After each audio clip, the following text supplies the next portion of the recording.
¿Quién fue realmente Judas Iscariote y por qué su historia nos fascina tanto?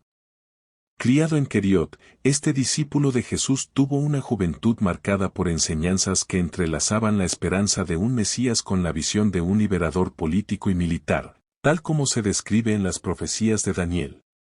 Sin embargo, su encuentro con Jesús de Nazaret, un maestro con ideales revolucionarios, desafió todas sus convicciones. Judas esperaba un Mesías que liderara ejércitos y liberara naciones por la fuerza. ¿Cómo reaccionó al darse cuenta de que el reino propuesto por Jesús no era el que él había imaginado? La verdad es que, mientras seguía a Jesús y era testigo de milagros impresionantes, como la curación del ciego de nacimiento, Judas se vio sumido en un profundo conflicto interno. Este hombre que caminaba al lado del Mesías comenzaba a ver desvanecerse la imagen de un líder revolucionario, confrontado por la realidad de un reino espiritual no terrenal.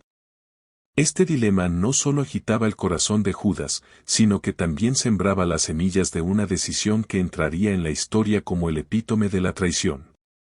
Continuaremos desvelando la compleja red de lealtades, expectativas y elecciones de Judas, mientras exploramos cómo sus acciones resuenan hasta nuestros días, desafiándonos a reflexionar sobre la naturaleza humana y las consecuencias de nuestras propias expectativas frustradas. A medida que pasaban los días, la influencia de Jesús en las masas crecía, pero no de la manera que Judas esperaba. Los sermones sobre el amor, la misericordia y el perdón, como el Sermón del Monte, Mateo 5, 7, solo servían para aumentar la confusión y la frustración de Judas. Este enfoque espiritual no se alineaba con la urgencia de liberación política y social que Judas y muchos otros judíos desesperadamente anhelaban. El papel de Judas como tesorero del grupo le daba un estatus particular entre los discípulos, manejando las ofrendas y donaciones que recibían. Esta posición podría haber reforzado su sensación de aislamiento y responsabilidad, profundizando su crisis interna. Cada moneda que pasaba por sus manos le recordaba la realidad de sus esperanzas no cumplidas, intensificando el dilema moral que enfrentaba. Este conflicto interno preparaba el escenario para su eventual traición, un acto impulsado tanto por desesperación como por desilusión. Durante el primer siglo, Judea era una región cargada de tensiones políticas y expectativas mesiánicas. Bajo el dominio romano, el pueblo judío sufría opresión económica y religiosa, lo cual intensificaba el deseo de un Mesías que los liberara, tal como lo había hecho Moisés en Egipto, Éxodo 14. Judas, como muchos otros, se vio profundamente influenciado por este contexto, lo que moldeó su entendimiento de lo que debería ser el Mesías. Los celotes, un grupo de fervientes nacionalistas, eran particularmente activos en Judea, promoviendo la resistencia armada contra los romanos. Estas ideas resonaban con Judas, quien probablemente veía en Jesús, inicialmente, a un líder capaz de encabezar una gran revuelta.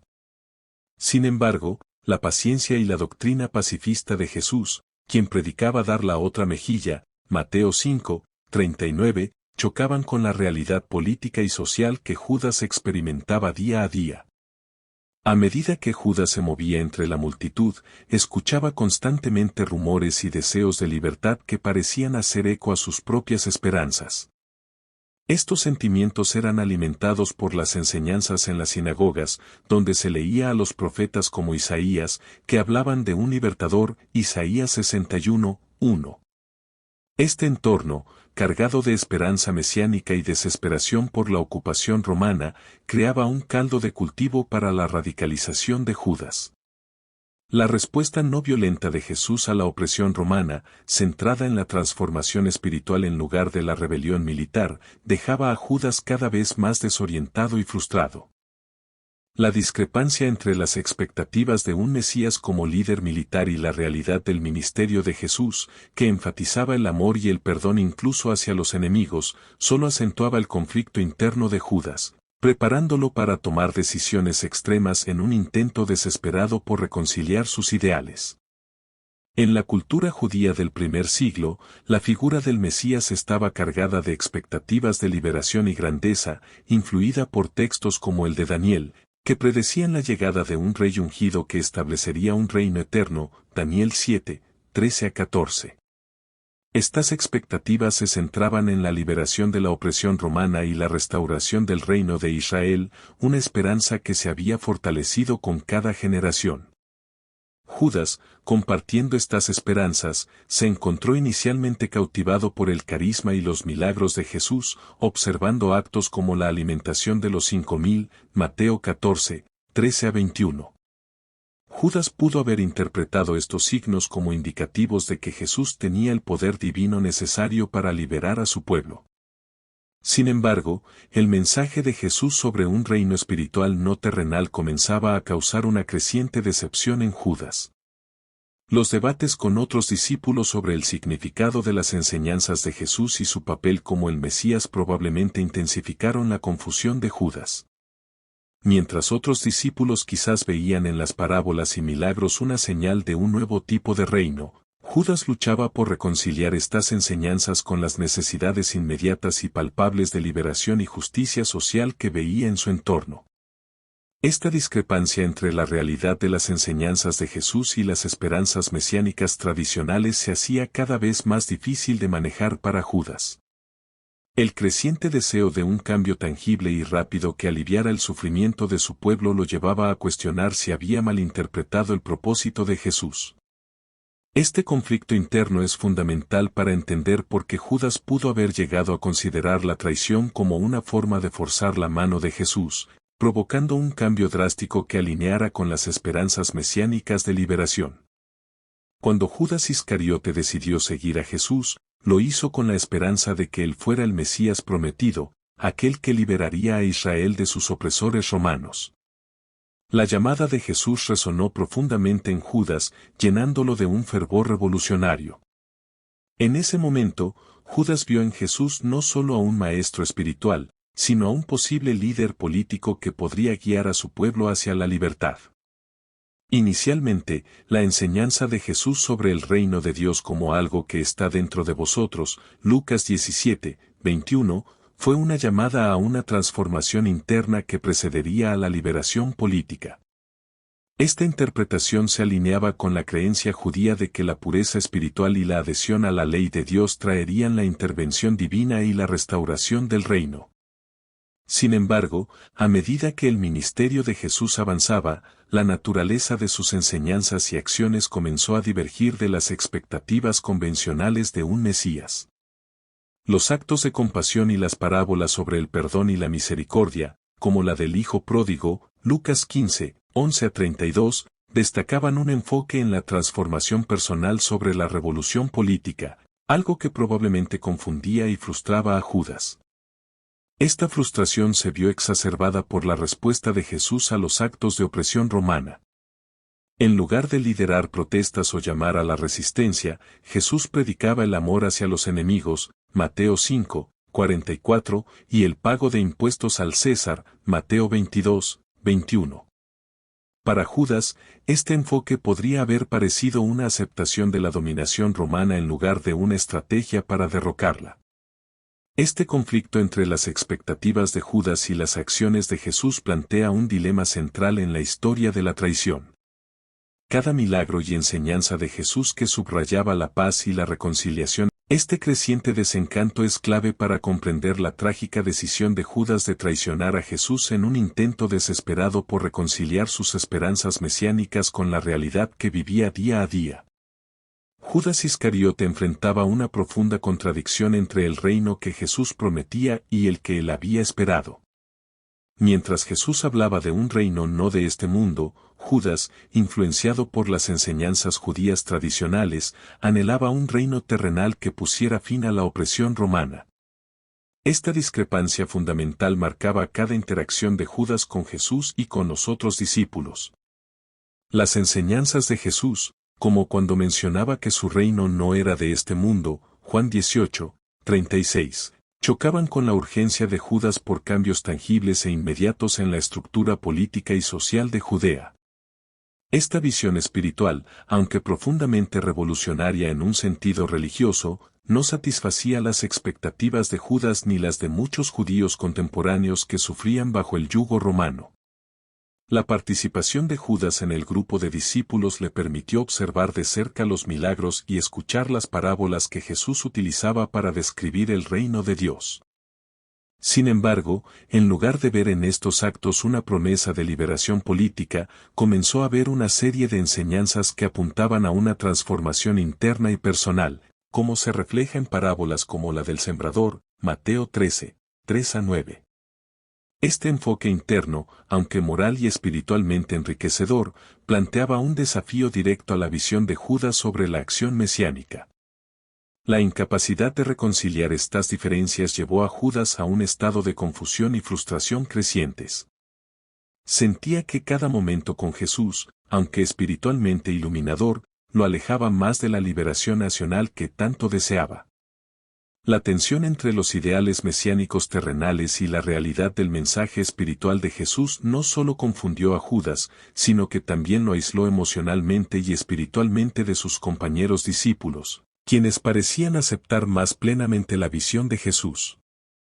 Esta alienación fue sin duda un factor que contribuyó a su decisión final de traicionar a Jesús. Impulsado por la desesperación de ver materializadas sus esperanzas mesiánicas, la imagen del Mesías que Judas y muchos otros judíos tenían estaba profundamente arraigada en la tradición de un liberador poderoso y guerrero, similar a figuras históricas como David o los Macabeos, que liberaron a Israel de sus opresores. Esta expectativa chocaba frontalmente con la realidad de Jesús, cuyo enfoque en el amor y la paz parecía pasivo y poco práctico ante la opresión romana. Judas, observando la falta de acción militar o política de Jesús, se sentía cada vez más frustrado y desilusionado. Las acciones de Jesús, como su negativa a liderar un levantamiento durante incidentes como la entrada en Jerusalén, Mateo 21, 1-11, donde fue recibido como un rey pero sin la intención de tomar el trono, solo añadían a la confusión de Judas. Este evento en particular podría haber sido visto por Judas como la oportunidad perfecta para iniciar una revuelta, pero Jesús eligió, en su lugar, enseñar sobre humildad y servicio. La predicación de Jesús sobre un reino espiritual, donde los últimos serán los primeros, Marcos 10, 42-45, era revolucionaria en un sentido espiritual, pero frustrante para alguien como Judas que deseaba cambios tangibles y rápidos en el orden social y político existente. Esta creciente frustración de Judas no solo se debía a las expectativas no cumplidas, sino también a la presión de ver sufrir a su pueblo bajo el dominio romano. Cada milagro de Jesús, cada enseñanza sobre el perdón y la paz, aunque moralmente profundas, eran vistas por Judas como distracciones de la urgente tarea de liberar a Israel. Su incapacidad para conciliar las acciones de Jesús con las necesidades inmediatas de su pueblo plantó las semillas de la traición en su corazón. La traición no fue un acto impulsivo, sino el resultado de un profundo conflicto interno y desesperación. Al observar que el ministerio de Jesús no se traducía en una liberación política o militar, Judas pudo haber llegado a la conclusión de que solo una acción drástica podría forzar el cambio que deseaba. La traición, en este contexto, puede ser vista como un intento desesperado por alterar el curso de los eventos, posiblemente creyendo que podría provocar a Jesús para que finalmente se revelara como el Mesías guerrero que esperaba. El acuerdo para la traición se describe en los Evangelios, donde Judas acuerda entregar a Jesús por 30 piezas de plata, Mateo 26, 14-16. Esta cantidad simbólica, que cumplía la profecía de Zacarías, Zacarías 11, 12-13, no solo subraya la magnitud del acto de Judas, sino también su profundo desencanto. Para Judas, este acto podría haber sido visto no como una traición, sino como un catalizador necesario. La noche en el jardín de Getsemaní, donde Judas lleva a los soldados a arrestar a Jesús, Mateo 26, 47-50, es el clímax de esta tragedia. Al besar a Jesús, Judas no solo señala a su maestro, sino que también sella su propio destino. Este gesto, cargado de ironía y dolor, simboliza la última ruptura entre sus esperanzas y la realidad de la misión de Jesús. Este acto de traición no solo fue motivado por la desesperación personal de Judas, sino que también refleja las tensiones políticas y religiosas de la época. En un entorno donde la ocupación romana exacerbaba la expectativa de un Mesías liberador, la elección de Judas de traicionar a Jesús destaca como un trágico malentendido de su mensaje y método. Las 30 monedas de plata que Judas recibió por traicionar a Jesús han sido interpretadas tradicionalmente como el precio de la traición, pero también pueden ser vistas desde una perspectiva de desesperación económica y simbolismo profético. Este pago cumple la profecía de Zacarías y simboliza el valor asignado a Jesús por aquellos que no entendían su verdadero propósito. Para Judas, estas monedas pueden haber representado no solo una compensación material, sino también un intento de reafirmar su control sobre una situación que sentía que se escapaba de sus manos. Desde una perspectiva económica, Judas, como tesorero, estaba acostumbrado a manejar dinero, y esta transacción podría haberse sentido como una más dentro de sus responsabilidades, aunque cargada de consecuencias mucho más graves. La recepción de las monedas y la decisión de traicionar a Jesús marcan el punto de no retorno para Judas. Esta acción no solo refleja su desilusión con la dirección que había tomado el ministerio de Jesús, sino que también ilustra cómo las presiones externas y las expectativas mesiánicas pueden llevar a decisiones devastadoras. Las 30 monedas de plata también representan el peso del remordimiento que pronto consumiría a Judas tras la traición. Judas intenta devolver el dinero, abrumado por la culpa, Mateo 27, 3-5. Este acto refleja su profundo arrepentimiento y reconocimiento del error cometido, subrayando la tragedia de su malentendido sobre la naturaleza del reino que Jesús vino a establecer. La cultura judaica del tiempo de Judas, con su énfasis en la ley, la profecía y la esperanza de un Mesías político y militar, influyó significativamente en cómo interpretó la misión de Jesús. Criado en un ambiente donde las historias de liberación y resistencia eran comunes, Judas esperaba que el Mesías liderara a Israel a una victoria tangible y terrenal sobre sus opresores romanos. Las enseñanzas de los profetas, como Isaías y Jeremías, que hablaban de un Salvador que restauraría el reino de Israel y traería justicia y paz, eran interpretadas por muchos, incluido Judas, en un sentido muy literal y terrenal. Esta interpretación se veía reforzada por la situación política opresiva bajo el dominio romano, que hacía que las promesas de un liberador político resonaran con urgencia y fuerza. Judas, como muchos de sus contemporáneos, también estaba influenciado por la enseñanza y la espera del día del Señor, un tiempo en el que Dios intervendría directamente para restaurar a Israel. Esta visión apocalíptica puede haber exacerbado la impaciencia de Judas frente a la enseñanza de un reino espiritual que Jesús proponía. Este choque cultural y teológico entre las expectativas de Judas y las enseñanzas de Jesús subraya cómo el contexto cultural y religioso puede moldear nuestras percepciones y decisiones. Para Judas, las acciones y enseñanzas de Jesús, aunque revolucionarias en un sentido espiritual, no satisfacían las expectativas mesiánicas de su cultura, lo que finalmente lo llevó a tomar la trágica decisión de traicionar a su maestro. Seguir a Jesús y aceptar su visión de un reino espiritual fue un desafío no solo para Judas, sino para todos los discípulos. Para Judas, en particular, la enseñanza de Jesús sobre un reino que no era de este mundo representaba un desafío constante a sus expectativas y deseos de un cambio político y social inmediato.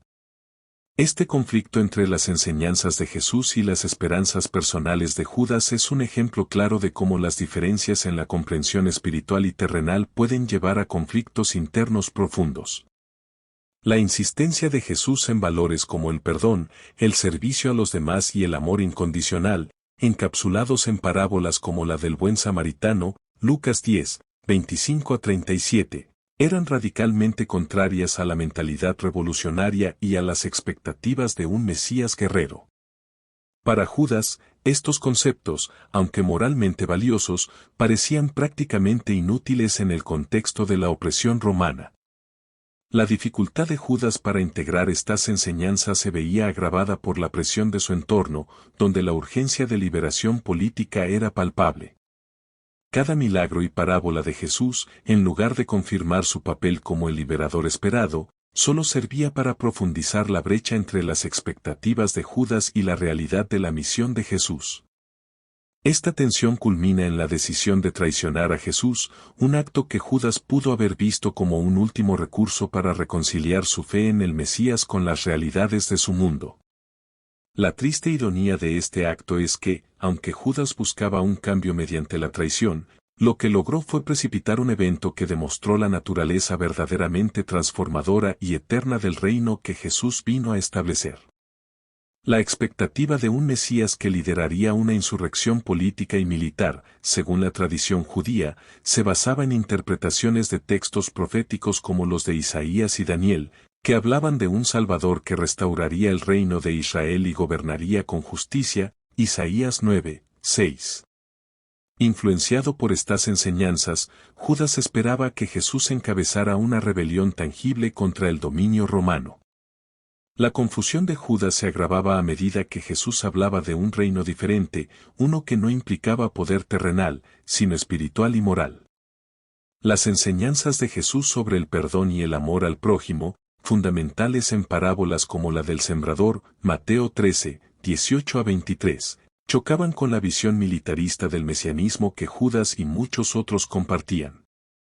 Esta discrepancia entre las expectativas mesiánicas tradicionales y las enseñanzas de Jesús dejaba a Judas en un estado de incertidumbre constante.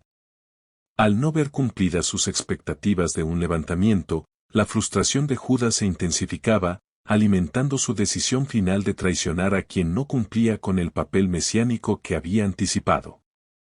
La presión de este choque cultural y teológico llevaba a Judas a cuestionar cada vez más su lealtad.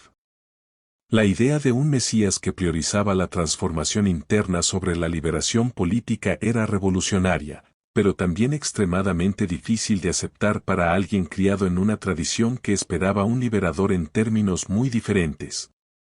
El entorno político de Judea en el primer siglo era uno de opresión y resistencia. La ocupación romana imponía severas restricciones y tributos a los judíos, exacerbando el deseo de un Mesías que liberara a Israel no solo espiritualmente, sino también políticamente. Judas, como muchos otros, se encontraba inmerso en este clima de tensión y esperanza. La presencia constante de soldados romanos, la ejecución de rebeldes y la represión de cualquier signo de insurrección eran recordatorios diarios de la opresión bajo la cual vivían los judíos. En este contexto, la enseñanza pacifista de Jesús parecía no solo inadecuada, sino también provocativa, como si desafiara las nociones convencionales de resistencia y liberación. Judas, al observar la falta de acción directa por parte de Jesús frente a las injusticias romanas, podía sentirse cada vez más traicionado por las enseñanzas de quien había esperado que fuera un líder revolucionario. Este sentimiento de traición se veía intensificado por la expectativa de que el Mesías debería ser un líder guerrero, conforme a las profecías del Antiguo Testamento, como las batallas lideradas por los jueces de Israel. Esta combinación de presión política y desilusión personal jugaba un papel crucial en la decisión de Judas de colaborar con las autoridades al entregar a Jesús. Posiblemente, esperaba provocar una situación en la que Jesús se viera forzado a actuar conforme a las expectativas mesiánicas de liderazgo y liberación. Judas, como tesorero de los discípulos, manejaba las finanzas del grupo, una responsabilidad que le daba un papel único entre los seguidores de Jesús. Esta posición no solo le confería cierta autoridad, sino que también lo exponía a tentaciones relacionadas con el manejo del dinero. La Biblia menciona específicamente que Judas robaba del dinero que se le confiaba, Juan 12, 6, lo que indica un conflicto interno entre sus responsabilidades y sus deseos personales. Las 30 monedas de plata que Judas recibió por entregar a Jesús, Mateo, simbolizan no solo el precio de su traición, sino también un reflejo de su lucha interna con la avaricia y la desesperación. Este acto de aceptar dinero a cambio de la entrega de Jesús culmina una serie de malas decisiones impulsadas por intereses personales y desilusión. La relación de Judas con el dinero también revela su perspectiva pragmática y terrenal. En un ambiente donde la supervivencia diaria podía ser complicada, Judas podría haber visto el dinero como un medio para asegurar algún tipo de control o estabilidad en un periodo de incertidumbre constante. Este enfoque materialista, sin embargo, lo llevó por un camino de decisiones cada vez más comprometidas, alejándolo de los ideales espirituales que Jesús promovía y acercándolo al acto final de traición, donde el dinero desempeñó un papel simbólico y literalmente destructivo en su vida. Las expectativas que Judas y otros judíos tenían sobre Jesús como Mesías eran enormes. Estas no solo se basaban en una interpretación literal de las Escrituras, sino también en la desesperada necesidad de cambio y liberación del yugo romano. La incapacidad de Jesús, según la percepción de Judas, para cumplir con estas expectativas mesiánicas convencionales fue probablemente devastadora y desorientadora. Podría haber visto la traición no solo como un medio para obtener ganancia personal a través de las 30 monedas de plata, sino también como una forma de forzar la mano de Jesús. Posiblemente pensaba que al entregar a Jesús a las autoridades provocaría una situación en la que Jesús tendría que revelar su poder y establecer de manera espectacular el reino esperado. Este malentendido fundamental sobre la naturaleza del reino que Jesús vino a establecer muestra cómo las expectativas pueden cegar a las personas a la realidad de las enseñanzas más profundas. Judas, atrapado entre su visión de lo que debería ser el Mesías y la realidad de las acciones y enseñanzas de Jesús, eligió un camino que pensó que reconciliaría estos elementos en una manifestación poderosa y liberadora. El momento de la traición, cuando Judas lleva a los soldados al huerto de Getsemaní, Mateo, se convierte en un trágico malentendido. Su saludo a Jesús con un beso, un gesto que en la cultura de la época simbolizaba respeto y amistad, se convierte en un símbolo de la traición más profunda y dolorosa, marcando un punto de no retorno tanto para Judas como para la historia de la pasión. Después de la captura de Jesús, Judas experimentó un profundo remordimiento. Su intento de devolver las 30 monedas de plata, Mateo 27, 3-5, es un testimonio de su aguda conciencia del grave error que había cometido. Este acto de devolución era tanto un rechazo del beneficio obtenido por su traición como un reconocimiento de que había malinterpretado fundamentalmente la misión y el mensaje de Jesús. El suicidio de Judas, que sigue a este gesto de arrepentimiento, es uno de los momentos más trágicos del Nuevo Testamento. Se ahorca, consumido por la culpa y la desesperación. Este final trágico no solo cierra la vida de Judas, sino que también sirve como una reflexión sombría sobre las consecuencias del malentendido y la traición. La historia de Judas no termina simplemente con su muerte, continúa siendo un tema de debate teológico y ético. ¿Fue Judas predestinado a traicionar a Jesús, como sugieren algunos textos bíblicos? Hay espacio para la redención, incluso para aquellos que cometen actos de traición tan significativos. Estas preguntas resuenan a través de los siglos y desafían nuestra comprensión de la justicia, el destino y la gracia. El legado de Judas, por lo tanto, es complejo. En él vemos la personificación de la traición, pero también un espejo de nuestras propias fallas y luchas.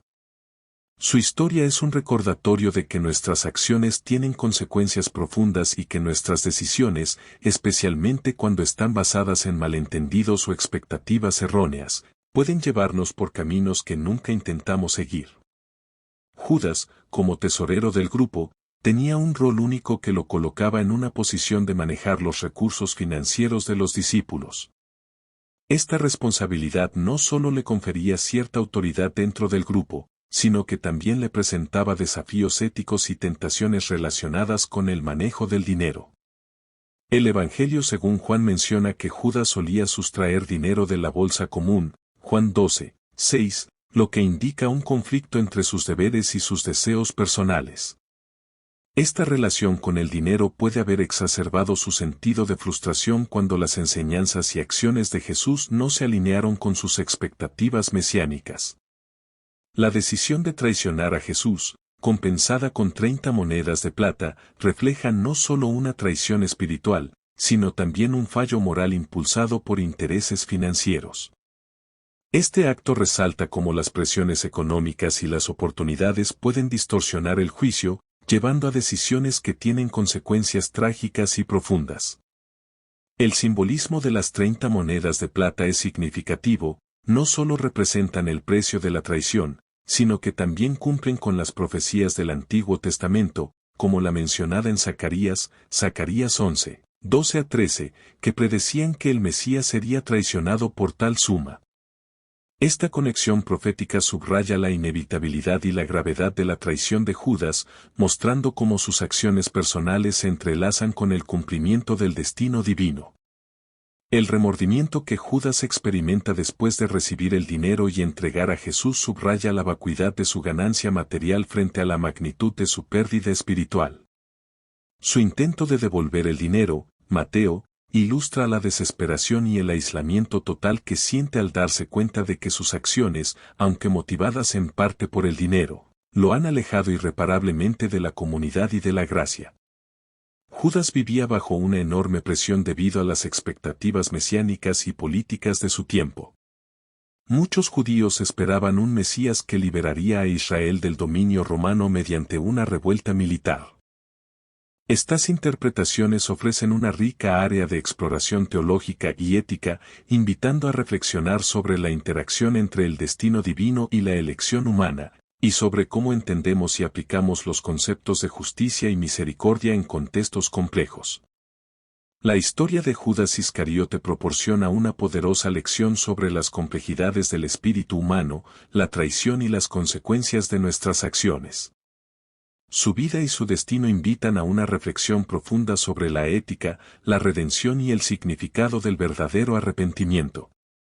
A través de los siglos, Judas ha sido un espejo de nuestras propias traiciones y redenciones, recordándonos que cada elección conlleva un peso moral y espiritual.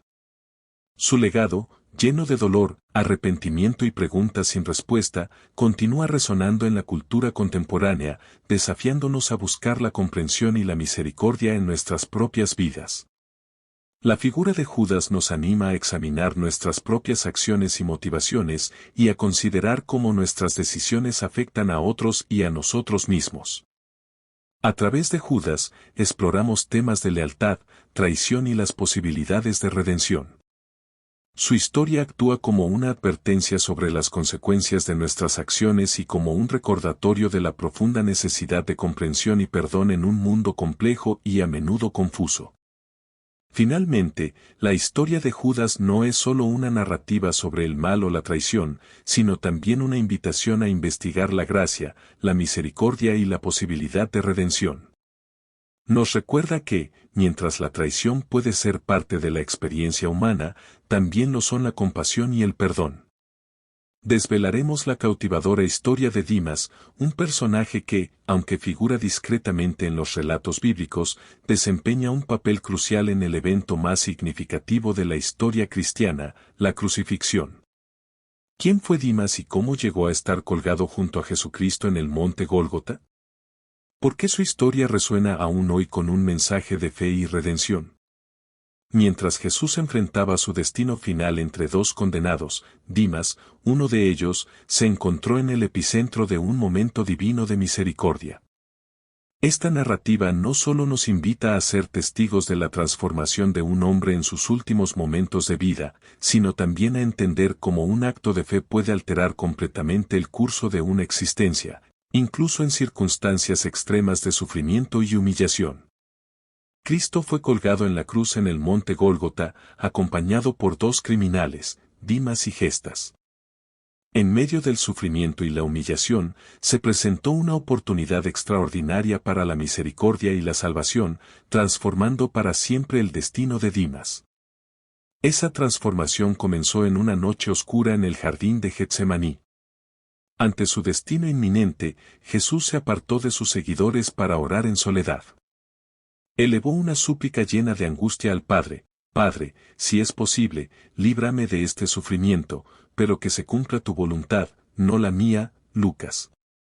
Sus discípulos, dormidos e incapaces de compartir su vigilia, vieron pronto interrumpida la calma del lugar por el ruido de pasos apresurados y el fulgor de antorchas. Judas, uno de los discípulos, lideraba una turba armada hacia Jesús, señalándolo con un beso, el signo convenido para su identificación. Judas, ¿traicionas al Hijo del Hombre con un beso? Lucas. La tristeza y el desencanto invadieron el ambiente mientras los soldados procedían a detener a Jesús. En un acto reflejo, Pedro desenvainó su espada y le cortó la oreja a Malco, un sirviente del sumo sacerdote. Pero Jesús, mostrando su naturaleza divina y compasiva, sanó la herida y reprendió a Pedro por su violencia. Luego, Jesús fue llevado ante el Sanedrín, donde los líderes religiosos le aguardaban con acusaciones listas. ¿Eres tú el Mesías, el Hijo del Dios bendito?, fue el interrogante directo del sumo sacerdote. Sí, soy yo, y veréis al Hijo del Hombre sentado a la derecha del poder, viniendo en las nubes del cielo. Marcos. Esto ofrece una rica veta de análisis para explorar temas de destino, libre albedrío y la naturaleza del mal. La traición de Judas no solo es un evento central en la narrativa del Nuevo Testamento, sino también un poderoso foco de reflexión ética y moral. Su historia plantea preguntas fundamentales sobre la naturaleza del perdón, la redención y la capacidad de las personas para cambiar y ser redimidas, incluso después de cometer actos de profunda traición.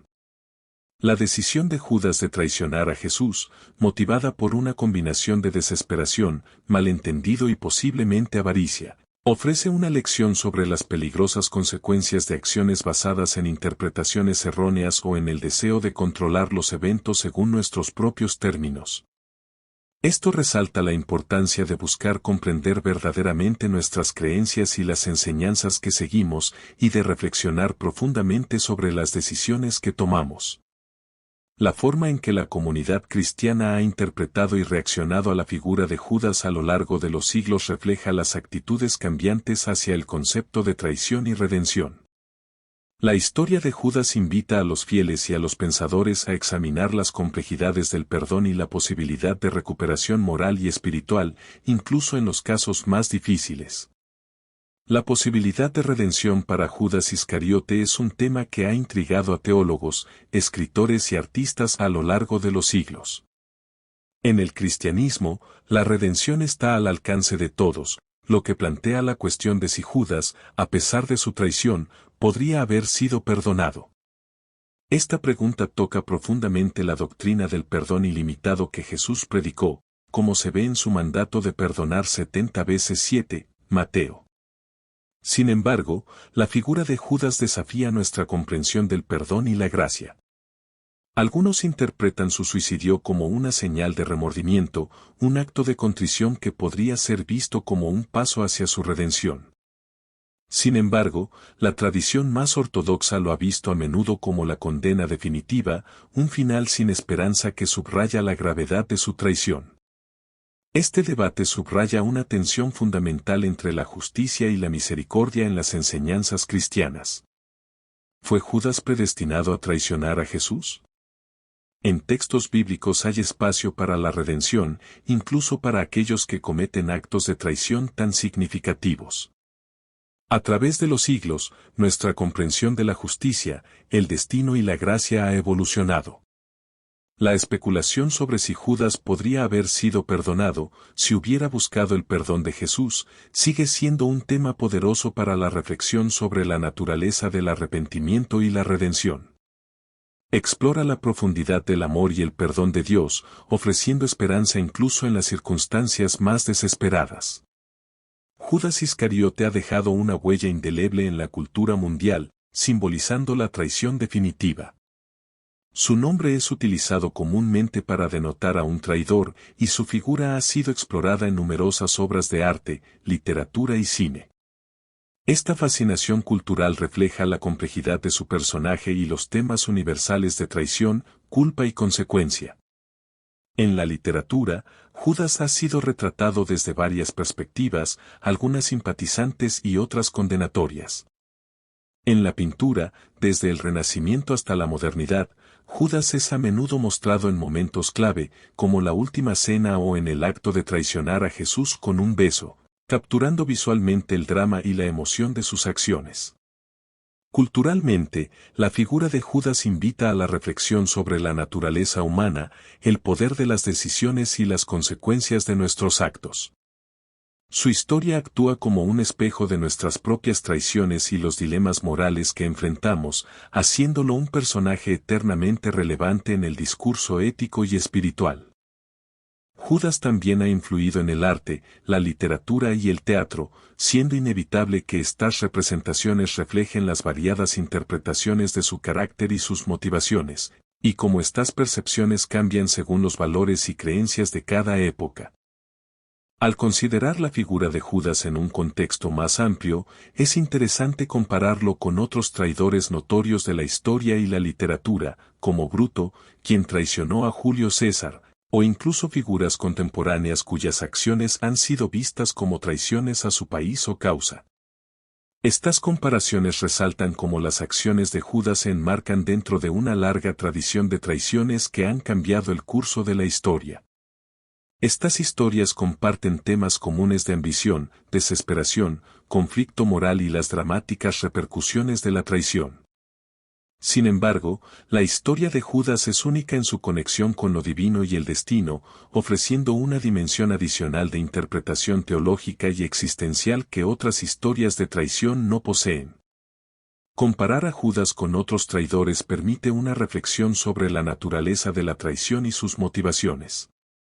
Al hacerlo, podemos ver cómo la traición de Judas, aunque única en su contexto y consecuencias, comparte elementos universales con otras historias de traición a lo largo de la historia. Estas comparaciones también ofrecen una perspectiva sobre cómo diferentes culturas y épocas interpretan y reaccionan ante la traición, mostrando que, aunque los detalles pueden variar, los temas subyacentes de conflicto, poder y arrepentimiento son constantes. En la era moderna, las interpretaciones de Judas han evolucionado, reflejando cambios en los valores sociales y religiosos. En algunas interpretaciones contemporáneas, Judas es visto menos como un villano y más como una figura trágica cuyas acciones fueron dictadas por circunstancias fuera de su control o por interpretaciones erróneas de lo que se esperaba de él. Estas reevaluaciones de Judas a menudo lo presentan como un personaje más matizado que lucha con decisiones difíciles y cuyas acciones pueden ser entendidas, si no completamente justificadas, en un contexto más amplio de incertidumbre y presión. Este cambio refleja un enfoque más amplio y compasivo en la interpretación de personajes históricos y bíblicos, considerando el contexto y las motivaciones humanas en lugar de solo los actos. En la cultura popular, Judas a menudo aparece en debates sobre la naturaleza del mal y la redención, siendo un punto de referencia para discusiones sobre la capacidad de las personas para cambiar y redimirse. Su figura sigue siendo relevante en discusiones teológicas y filosóficas, así como en representaciones artísticas que exploran temas de traición, culpa y perdón. La figura de Judas también ha sido explorada en contextos académicos y artísticos, donde su historia se utiliza para examinar las complejidades del comportamiento humano y las decisiones éticas. Esto muestra cómo, incluso hoy, Judas sigue siendo un símbolo poderoso y provocador que desafía nuestra comprensión de los temas más profundos y universales. Judas ha sido una figura central en muchas obras de arte y literatura, cada una aportando diferentes perspectivas sobre su carácter y sus motivaciones. En la literatura, desde la Divina Comedia de Dante, donde Judas es castigado en el infierno, hasta obras modernas que exploran su psicología y su posible redención, su figura sigue siendo una fuente de inspiración artística. En el arte, Judas es a menudo retratado en momentos de traición, especialmente en escenas de la Última Cena, donde su aislamiento del resto de los apóstoles es frecuentemente enfatizado. Estas representaciones no solo reflejan las normas estéticas y religiosas de los periodos en que fueron creadas, sino que también ofrecen vislumbres sobre las actitudes sociales hacia la traición y la redención. La persistencia de Judas como tema en el arte y la literatura subraya la complejidad de su historia y la riqueza de las interpretaciones que puede generar. Cada representación de Judas ofrece una ventana a los valores y preocupaciones de su tiempo, haciendo de él un personaje eternamente relevante en el discurso cultural y espiritual. Además, Judas también ha inspirado música, películas y obras de teatro, reflejando su impacto duradero en la cultura popular. Estas obras a menudo exploran la tensión entre el bien y el mal, la culpa y la redención, utilizando la figura de Judas para provocar una reflexión profunda sobre estas cuestiones universales. El papel de Judas en la traición a Jesús ha sido objeto de intenso debate teológico. Algunas corrientes teológicas argumentan que Judas desempeñó un papel necesario en el plan divino de salvación, lo que plantea preguntas sobre su libertad y su culpabilidad. Otros sostienen que, a pesar de su papel en la traición, Judas tenía libre albedrío y eligió traicionar a Jesús, lo que lo hace plenamente responsable de sus acciones. Este debate toca cuestiones fundamentales sobre la predestinación, el libre albedrío y la naturaleza de la redención. La figura de Judas desafía a los creyentes a considerar la complejidad de la gracia divina y la capacidad humana para el mal y para el cambio. La discusión sobre Judas también se extiende a su papel como parte del cumplimiento de las Escrituras. Algunos ven su traición como un acto predestinado, necesario para la crucifixión y resurrección de Jesús, mientras que otros lo ven como un trágico ejercicio de libre albedrío que llevó a consecuencias devastadoras tanto para él como para la comunidad cristiana.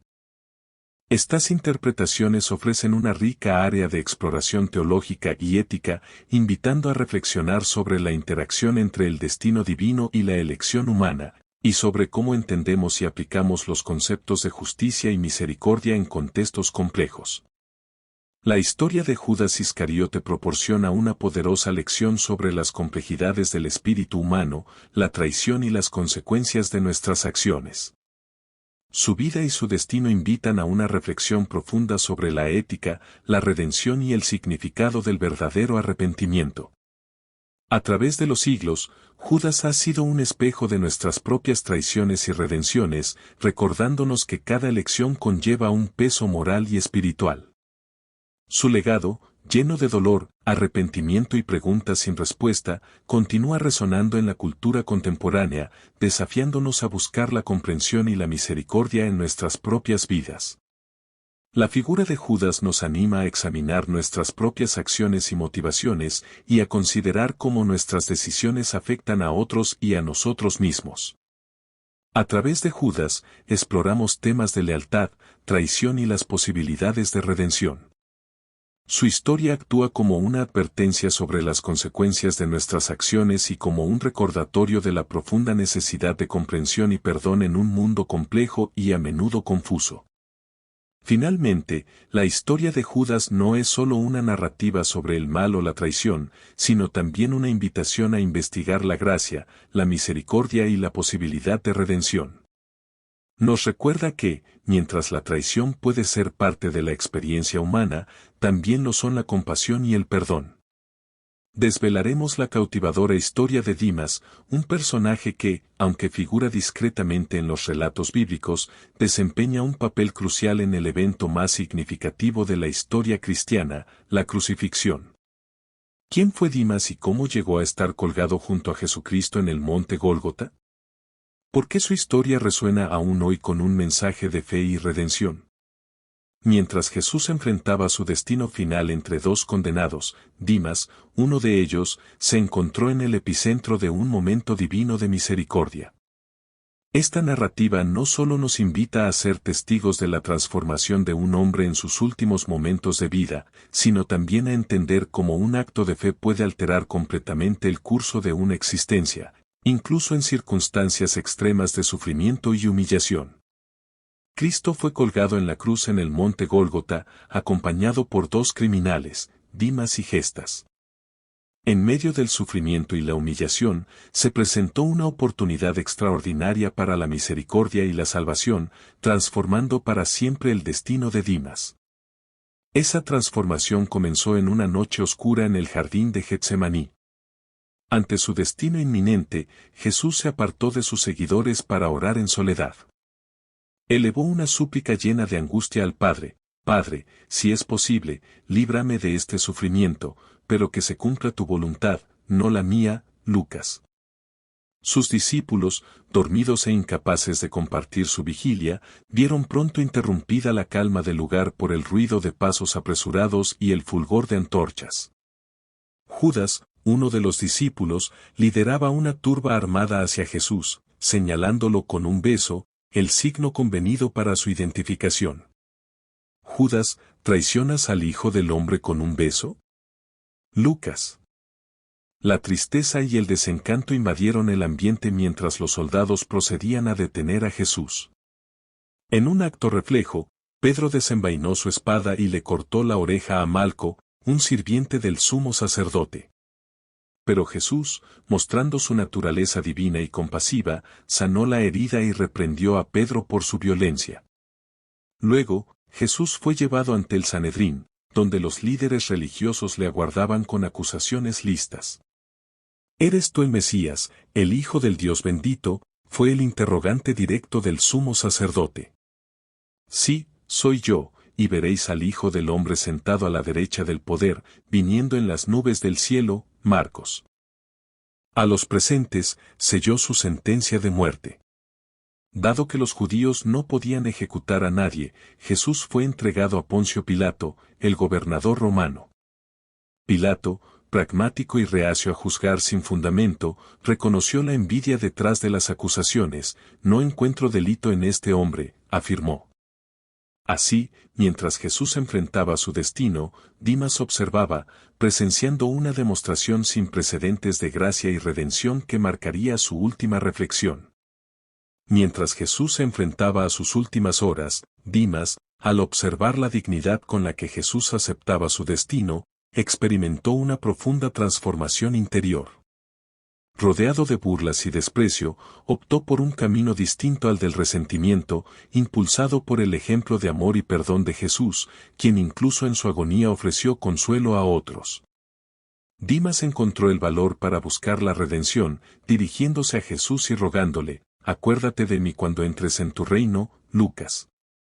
Esta promesa de salvación eterna marcó un momento trascendental en la vida y después de la muerte de Dimas.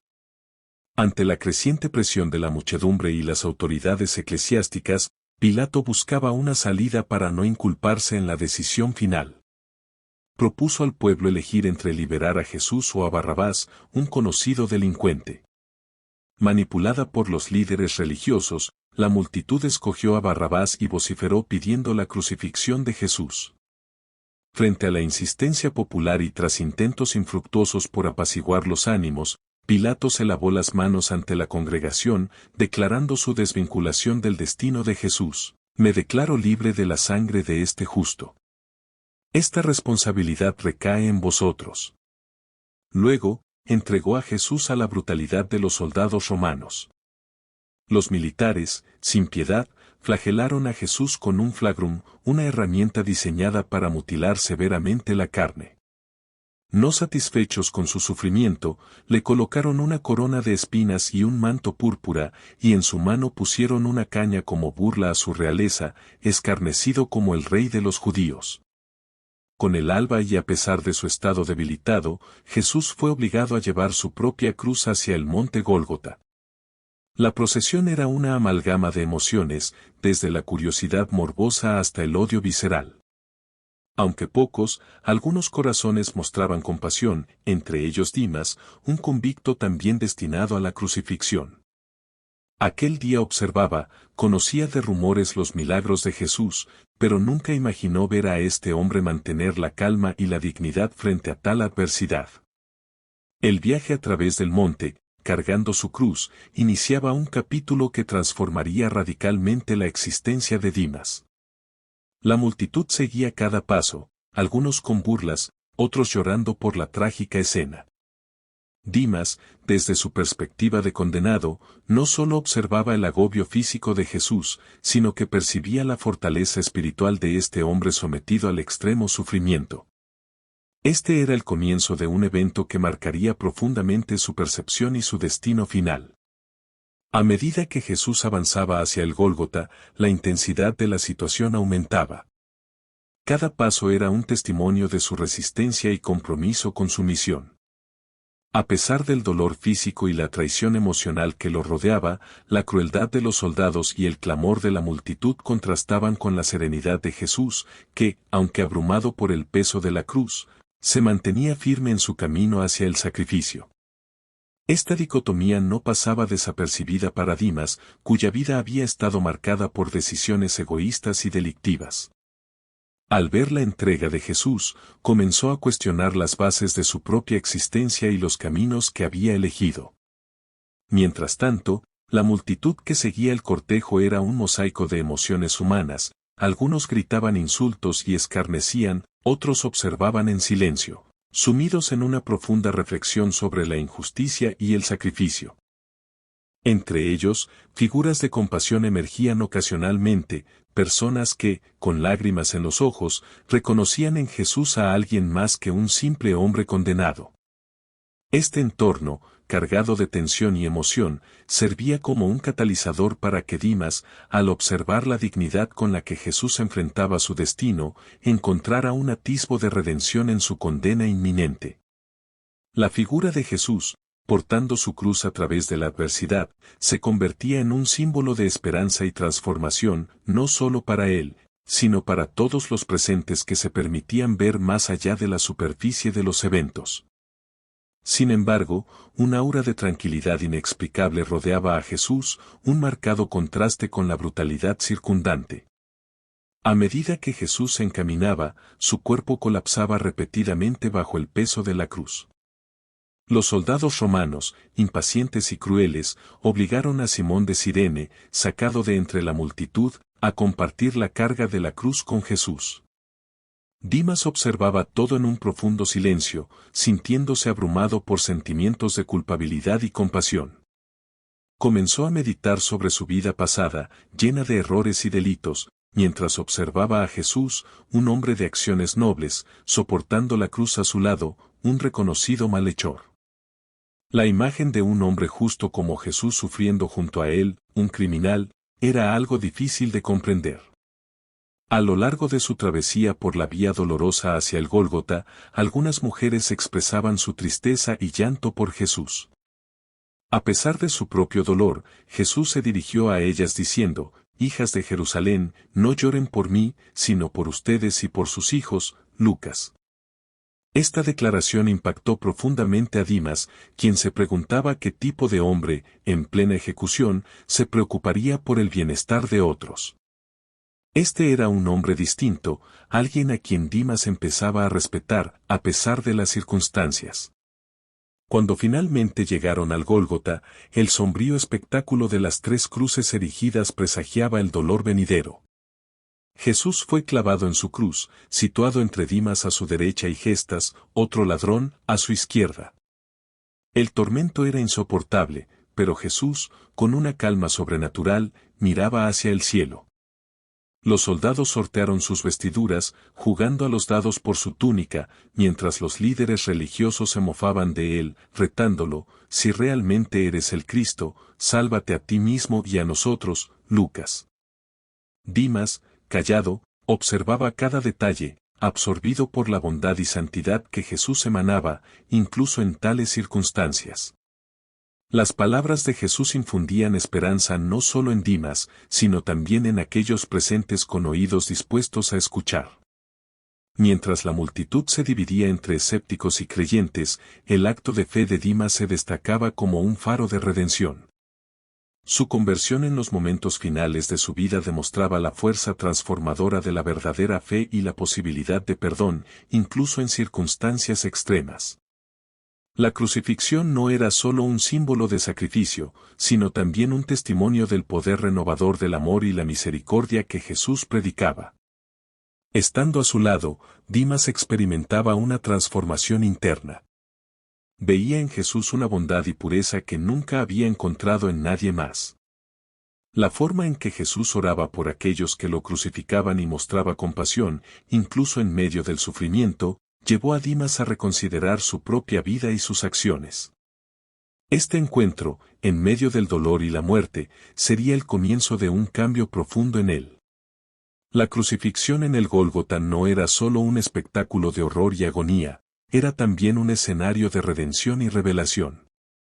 Jesús, clavado y soportando un dolor inimaginable, enfrentaba la burla continua mientras los soldados romanos, indiferentes a la dignidad del condenado, jugaban por su túnica intacta.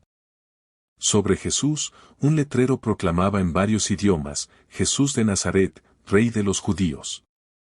Una ironía cruel para muchos, pero una verdad profunda para otros, como Dimas, que colgado a su lado, veía todo con una mezcla de horror y admiración. Reconocía su merecido castigo, pero sabía que Jesús era inocente, un hombre cuyo único mensaje había sido el amor y el perdón. Mientras tanto, Gestas continuaba insultando a Jesús, desafiándolo a salvarse a sí mismo y a ellos.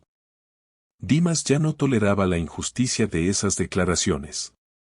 ¿No sientes temor de Dios, aunque padecemos la misma sentencia?, cuestionó Dimas a Gestas, con un tono lleno de desesperanza y anhelo. Justamente sufrimos, pues nuestras acciones nos han condenado, mientras que este hombre no cometió falta alguna. Lucas 23, 40. Esas expresiones, proferidas con honestidad y pesar, vibraron como una admisión pública de su culpa y un reconocimiento de la pureza de Jesús. Para Dimas, aquel instante marcó un cambio decisivo, una aceptación de su propia falta de mérito y de la divinidad de Jesús. Mirando a Jesús, Dimas formuló un ruego que alteraría su destino eterno: Jesús, recuérdame cuando ingreses a tu reino. Lucas 23, 42. No rogó por ser rescatado de la muerte ni por el alivio de su padecimiento, sino que solicitó ser recordado, una petición que reflejaba su naciente fe en Jesús como el soberano celestial. Jesús, incluso en el centro de su propio tormento extremo, contestó con palabras de consuelo y promesa: te aseguro que hoy estarás conmigo en el paraíso. Estas declaraciones brindaron un alivio profundo al alma de Dimas. Aunque enfrentaba un dolor físico agudo, experimentó una tranquilidad espiritual inefable. Ahora comprendía que su creencia no era infundada y que, aunque su existencia terrenal tocaba a su fin, ocuparía un espacio junto a Jesús en el dominio celestial. El escarnio del público persistía mientras Jesús permanecía en la cruz. Los sumos sacerdotes, los instructores de la ley y los ancianos participaban en las burlas: salvó a otros, pero no puede rescatarse a sí mismo. Es el monarca de Israel, descienda ahora de la cruz y creeremos en él. Mateo. El menosprecio buscaba minar la autoridad y el poder de Jesús, considerando su crucifixión como la prueba de su fracaso y la caída definitiva de Jesús. Los militares también se sumaban a las ofensas, ofreciéndole a Jesús vinagre cuando manifestó sed. Cada gesto era un esfuerzo por denigrar aún más. No obstante, Jesús, aún soportando un sufrimiento insondable, no reaccionaba a las provocaciones con ira, más bien, oraba: Padre, perdónalos, porque no saben lo que hacen. Lucas. Las palabras de Jesús infundían esperanza no solo en Dimas, sino también en aquellos presentes con oídos dispuestos a escuchar. Mientras la multitud se dividía entre escépticos y creyentes, el acto de fe de Dimas se destacaba como un faro de redención. Su conversión en los momentos finales de su vida demostraba la fuerza transformadora de la verdadera fe y la posibilidad de perdón, incluso en circunstancias extremas. La crucifixión no era solo un símbolo de sacrificio, sino también un testimonio del poder renovador del amor y la misericordia que Jesús predicaba. Dimas, que había guardado silencio hasta ese momento, ya no aguantaba la injusticia de lo que escuchaba. Elevó su voz contra Gestas, exclamando: ¿acaso no respetas a Dios, aunque enfrentes el mismo castigo? Verdaderamente, justamente padecemos, pues sufrimos el resultado de nuestras acciones. Sin embargo, este no cometió error alguno. Lucas 23, 41. No solo defendía la pureza de Jesús, sino que también admitía su propio error. Se reconocía como un transgresor digno de castigo, mientras que Jesús, el inocente, sufría una pena no merecida. Este instante de revelación y contrición marcaba un cambio decisivo en Dimas: admitió la divinidad de Jesús y su urgente necesidad de salvación. La declaración abierta de Dimas y su protección hacia Jesús, en medio de las burlas y el sufrimiento, eran un testimonio contundente de la metamorfosis en su espíritu. No solicitó escapar de la muerte corporal, sino ser recordado en el dominio celestial de Jesús. Esta transformación interna, en el tumulto y la aflicción, evidenciaba la profundidad de la fe que empezaba a germinar en su interior. La tortura en la cruz era intolerable. Dimas experimentaba cada instante como si fuera eterno. El dolor físico, entremezclado con un cúmulo de reflexiones y sentimientos, lo saturaba. Había vivido en la ilegalidad, siempre al margen de la justicia, pero ahora, ante la muerte cercana, enfrentaba una carga de remordimiento como nunca antes había sentido. Observando a Jesús, percibió algo nunca antes visto en alguien más, una paz y una fortaleza espiritual que sobrepasaban todo entendimiento. En un momento de lucidez y arrepentimiento, Dimas se dirigió a Jesús. Sus frases, impregnadas de humildad y esperanza, constituían una súplica sincera por redención. Jesús, recuérdame cuando llegues a tu reino. Lucas 23, 42. No rogó por ser rescatado de la muerte ni por el alivio de su padecimiento, solicitó ser recordado, una petición que reflejaba su naciente fe en Jesús como el soberano celestial. Jesús, incluso en el centro de su propio tormento extremo, contestó con palabras de consuelo y promesa: te aseguro que hoy estarás conmigo en el paraíso. Lucas 23, 43. Una paz indescriptible se apoderó del espíritu de Dimas. Experimentó un consuelo espiritual que eclipsaba su aflicción física. Sabía que, a pesar de sus faltas y la vida que había llevado, estaba absuelto y contaba con un lugar junto a Jesús en el paraíso. Este compromiso de Jesucristo no solo brindó alivio a Dimas, sino que también subrayó poderosamente el afecto y la compasión divinos. Incluso en sus instantes finales, Dimas alcanzó la redención por su convicción en Jesús. Este gesto de creencia, sencillo pero significativo, se mantiene como prueba perpetua de que la redención está al alcance de todos aquellos que se entregan a Dios con sinceridad en el corazón.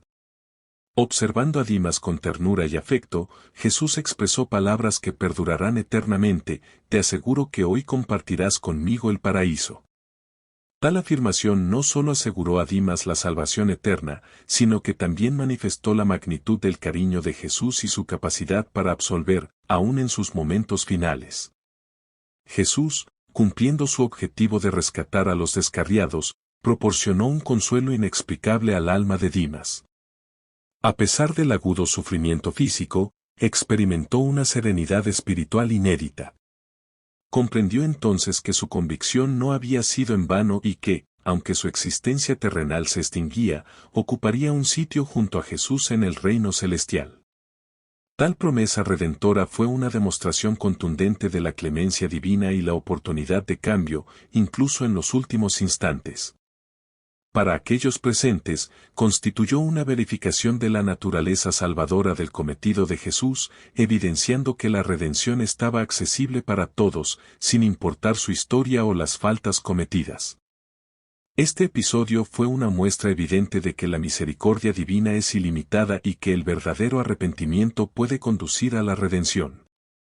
La muerte de Jesús se acompañó de una oscuridad extraordinaria que envolvió la tierra desde el mediodía hasta las 3 de la tarde. El ambiente se volvió denso y pesado, como si el universo mismo lamentara la pronta muerte de Jesús en la cruz. Jesús padecía un dolor inconcebible, su cuerpo se encontraba agotado y su alma oprimida por los pecados del mundo. En los últimos instantes de su vida, Jesús exclamó con una voz que retumbó en el monte Calvario: Dios mío, ¿por qué me has desamparado? Mateo. La desesperación tocó profundamente a todos los presentes, incluido Dimas, quien compartió el tormento de Jesús como propio. Con las pocas fuerzas que le quedaban, Jesús articuló sus últimas palabras: Padre, en tus manos encomiendo mi alma. Lucas. En el preciso momento en que Jesús exhaló su último aliento, la tierra se estremeció violentamente. Se formaron fisuras en el suelo y el velo del templo se rasgó de arriba a abajo. Este suceso simbólico marcó la apertura de un nuevo sendero directo hacia Dios mediante el sacrificio de Jesús. El velo sagrado, que antes separaba el santo de los santos del resto del templo, ahora estaba desgarrado, señalando que todos podían acercarse a Dios sin intermediarios terrenales. En esta atmósfera cargada de significado, los que estaban presentes presenciaron no solo la consumación de una vida dedicada al servicio y la redención, sino también el comienzo de una nueva era de esperanza y acceso directo a lo divino. Este momento trascendental confirmó la promesa de reconciliación universal promovida por Jesús, haciendo evidente que las barreras que separaban a la humanidad de lo sagrado habían sido eliminadas. Ahora, cada persona, sin distinción, tenía la posibilidad de acercarse a Dios y recibir su gracia redentora, un legado de amor inquebrantable que Jesús dejó para todos. Un llamado a vivir en la luz de su sacrificio y enseñanzas. Estos signos sobrecogedores validaban aún más la divinidad y el carácter sacro de Jesús. No era testigo de la muerte de un simple mortal justo, sino de la consumación de un mandato celestial. El sentimiento del centurión romano encargado de la ejecución fue de firme convencimiento, indudablemente, ese hombre era el Hijo de Dios, Marcos. Este comandante romano, una figura ajena a la fe judía, incrementó la validez de lo que Dimas ya sospechaba, se encontraba en presencia del auténtico Hijo de Dios. Las declaraciones de Jesús y los acontecimientos que siguieron a su fallecimiento resonaron profundamente entre los asistentes. La gente que antes lo descalificaba y ridiculizaba ahora permanecía muda, con muchos ponderando el alcance de lo que acababan de atestiguar. La oscuridad que se apoderó de la tierra durante 3 horas se interpretó como una señal del descontento divino y el duelo del cielo. Para Dimas, este instante señaló el cambio definitivo en su trayectoria espiritual. Moría al lado del Redentor, lo cual le confería una paz indescriptible. A pesar del intenso dolor físico, el eco de la muerte de Jesús tuvo un impacto inmediato y trascendental para todos los presentes. La tierra se sacudió, las piedras se fragmentaron y muchas tumbas se abrieron, liberando a santos que se mostraron en Jerusalén, Mateo 27, 51-53. Estas manifestaciones sobrenaturales provocaron gran asombro y reverencia, consolidando la convicción de que Jesús era verdaderamente el Hijo de Dios. Los escépticos que antes se mofaban ahora estaban mudos, sobrecogidos por el temor a lo que acababan de presenciar. Muchos comenzaron a cuestionar la severidad de sus actitudes y algunos se golpeaban el pecho en gesto de contrición.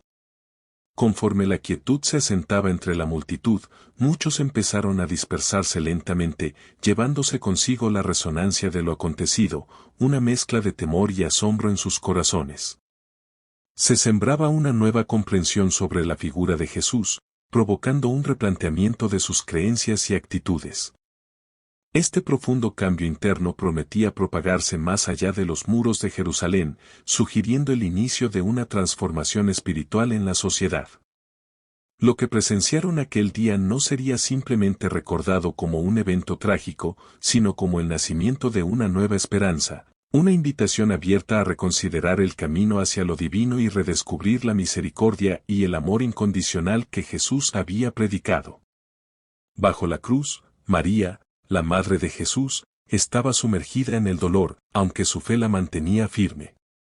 A su lado se encontraba Juan, el discípulo querido, a quien Jesús había confiado el cuidado de su madre. Sus lágrimas silenciosas revelaban una mezcla de profundo sufrimiento y la esperanza mantenida por la promesa de resurrección. Para Dimas, el ocaso de Jesús fue un momento de profunda revelación. Comprendió que Jesús no era solamente un hombre de bien, sino el mismísimo Hijo de Dios. Esta epifanía lo cambió de manera radical, dándole la certeza de que había obtenido la redención. Afrontando su propia muerte dolorosa, Dimas sentía una paz interna que nunca había experimentado. Era consciente de sus faltas y del camino que había recorrido, pero se sabía perdonado y confiado en la promesa de Jesús de unirse a él en el paraíso. Aunque los textos sagrados no dan más detalles sobre el destino final de Dimas, las palabras de Jesús garantizaron su salvación eterna: establecerás tu morada conmigo en el paraíso, Lucas. Su pasado delictivo encontraría redención y paz en el reino de Dios. Este futuro es un testimonio elocuente de la gracia y misericordia divinas, demostrando que la salvación es accesible para todos aquellos que se arrepienten y confían en Jesús. El relato de Dimas actúa como un recordatorio de que nunca es demasiado tarde para buscar el perdón de Dios. Incluso en sus últimos momentos, logró la redención mediante su fe en Jesús. Este relato refuerza el mensaje esencial del Evangelio: la gracia de Dios es copiosa y está disponible para todos, sin importar su pasado.